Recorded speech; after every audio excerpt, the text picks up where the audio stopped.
Hey everyone, welcome back to the channel. My name is Ryan Rice. So Jay from the Bearded Dad Fishing YouTube channel started this challenge, What's in Your Crate? He called out a few guys called out another few guys. It got down to Fishing with Gramps over there with JT. JT called out his brother and Matt from OEF5. Now Matt called me out and Wendell out for what's in our crate. So we're gonna go over what I keep inside my crate and a few other items.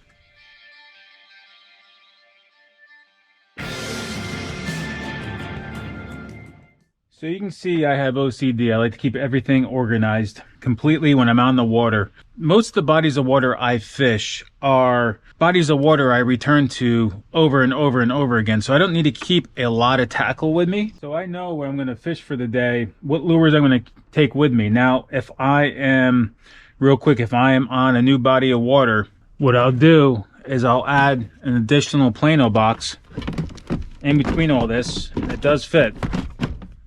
And also, if I need another one or two of the Milwaukee pack-out crates, which lock together, I slide these underneath my seat. But for the most time, 80% time on the water, I am fishing my crate set up like this. So we just have a deep Plano 3700 box.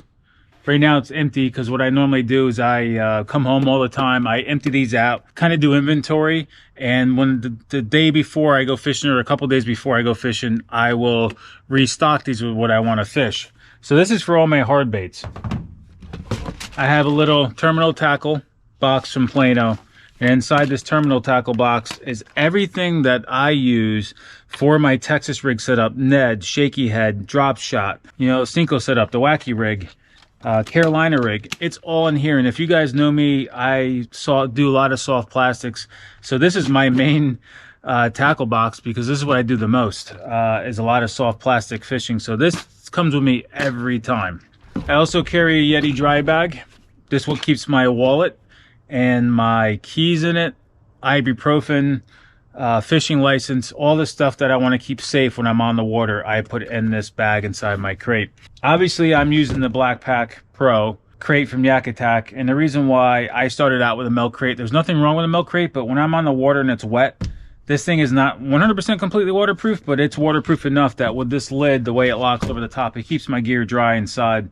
And I also like the tether tubes for all my rods. And you can add 2 more on the back of this. You can really jam a lot of rods in here. You can actually put some on the front too if you want. But I carry 6 rods at all times. I also either have a hot or a cold drink in my Yeti tumbler. I keep soft plastics in the Milwaukee throw bags or tool bags or like organizer bags they call these. You can get a 3-pack of these at Home Depot. They used to be like 3 for, I think, like 18. Then they went 3 to 20. I think now they're 3 for 25. But I can keep over 12, I think, to 15, even more depending what brand they are, bags of soft plastics in here. So you can keep 2 of these in here and have plenty of soft plastics with you. But I did change how I carry my go-to soft plastics, and now I use anything that I want to grab in a hurry. I keep up in these YakAttack track packs now, which just lock together.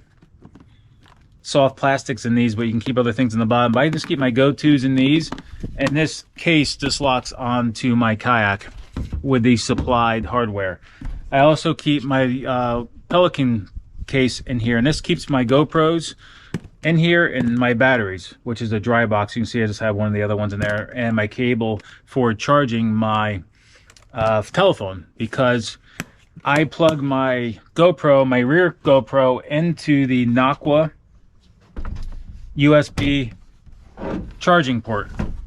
And that USB charging port's right here on the side. You can see it's lit up. It has 2 USBs. One's for my GoPro, on my rear GoPro that goes on my YakAttack boomstick, which is always plugged in and charging. And the other port is for my telephone if ever needed.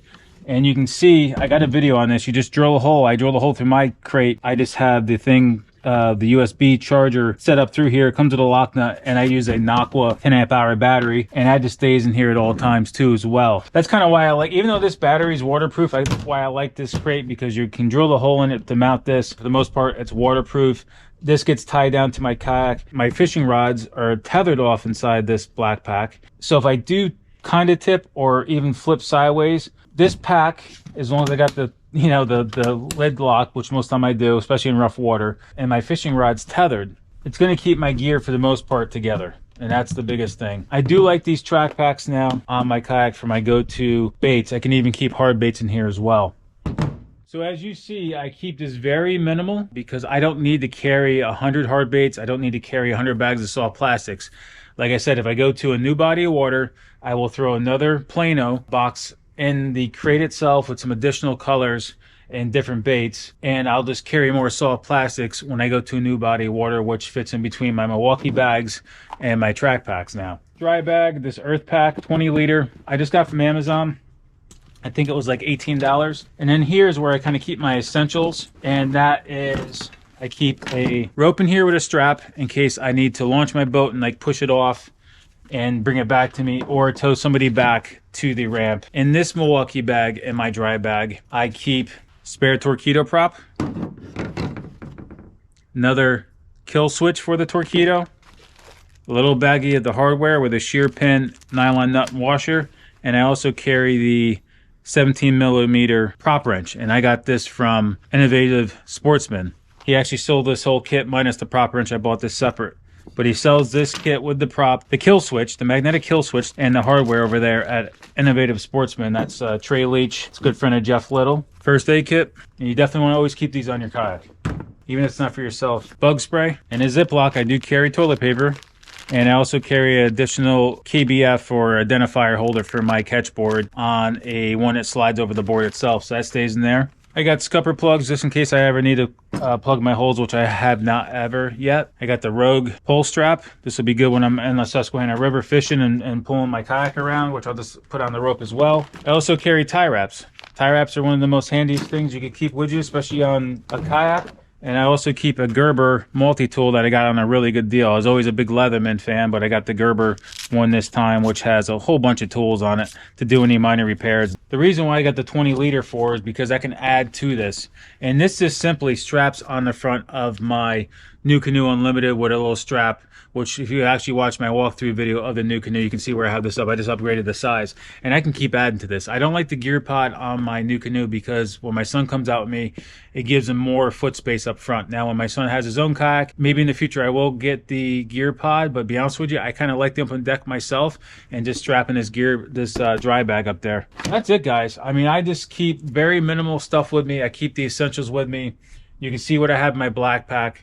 I think this USB charger setup for the camera and charging my phone was a good idea that I did. I don't know if anybody else has done that, but that's what I did with this one. And I think I do have a walkthrough video of this, the YakAttack itself. And when I did that with just a hole saw, it's very simple. I don't like a lot of stuff with me. When I go to new bodies of water, I will bring the additional tackle with me, but I still keep this box organized, so it's really easy just to reach behind me. And now with the New Canoe with the swivel seat, I can just spin around, which makes it even more easier. I'm not reaching behind me. I can just turn my seat sideways and grab my stuff. So I like keeping very minimal stuff in here, so it's just easy to grab. I'm not fumbling through a whole bunch of like Ziploc bags or other stuff, and I can get to it in a hurry, get it done, get what I need, and keep fishing. That's why I throw everything else in my dry bag.